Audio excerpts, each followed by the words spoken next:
The eyes of the prospective client who sat across my desk were pale blue, with pupils whose depth seemed to have no end. Around each iris was a circle of darker blue, a stark contrast to the whites. The woman's gaze skipped about my office, from the wall hangings to the carpeting to the bookcases and file cabinets, but never once touched on me. I finally drew her attention by tapping my pencil on her file. The eyes fixed on mine.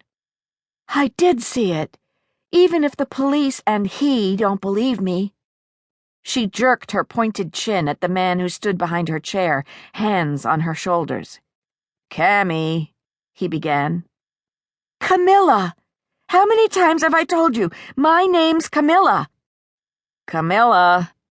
He closed his eyes, and the lines around his mouth whitened. She shrugged his hands off and looked back at me. "Why is it so difficult to go back to your full name after a lifetime of nicknames? Why is it people like him can't remember?" Frankly, I was on the husband's side. Camilla and Jay Givens, attractive young owners of a condo on Russian Hill, one of the city's classier districts.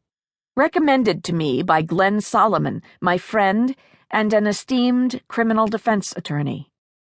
At first I'd taken Jay Givens also to be an attorney. His Gucci loafers, crisp blue shirt, and tailored chinos spoke of lawyers' casual dress. But it turned out he was CEO of one of the city's medium-sized CPA firms. Wife Camilla, short blonde ponytail that reminded me of a whisk broom, tank top, long flowing skirt, hand-tooled leather cowboy boots, worked at, as she said, little things. What little things? I'd asked. Well, she'd been an interviewer for a small radio station in Berkeley, until they'd gone broke, and she'd written a column for an ecology-oriented magazine there. 2 columns, actually, before that firm had also failed. And then there were her Hawaiian shirt company and her silkscreen scarf company. Camilla's specialty appeared to be killing off endangered companies or those of her own devising. I had no doubt that she was talented, articulate, and motivated, but none of her ventures had worked out, and I could understand the reason. She was an emotional defective. Not a very orthodox medical diagnosis, but I have a certifiable half-brother who spends his life in and out of institutions. There's a feel to the condition, almost a smell to it, and both emanated from her now. I glanced at her husband. It was his diagnosis, too.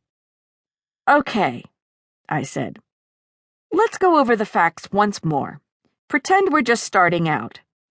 You were walking in your neighborhood, Russian Hill, at around 7 o'clock last Wednesday night. 7:10.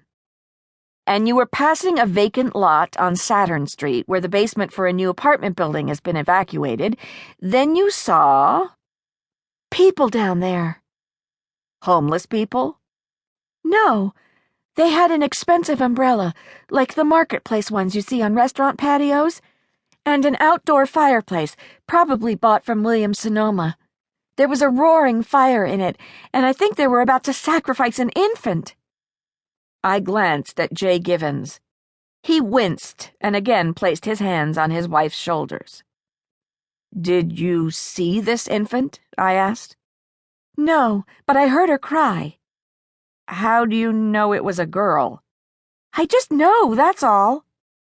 "Why do you think they were going to sacrifice her?" "Well, that's what they do, isn't it? Those kind of people." When I'd questioned the woman before about what those kind of people were like, the rambling answer she'd given me had made no sense. This one wouldn't either. Fortunately, I was taping our conversation. Maybe I could interpret it better when I went over it. I ran the tip of my tongue over my lips, made a nonsense symbol on my legal pad, and asked, "What kind of people?" She was leaning forward, trying to read what I'd written on the pad. I shielded it from her sight. "Those people?" I prompted. "Devil worshippers."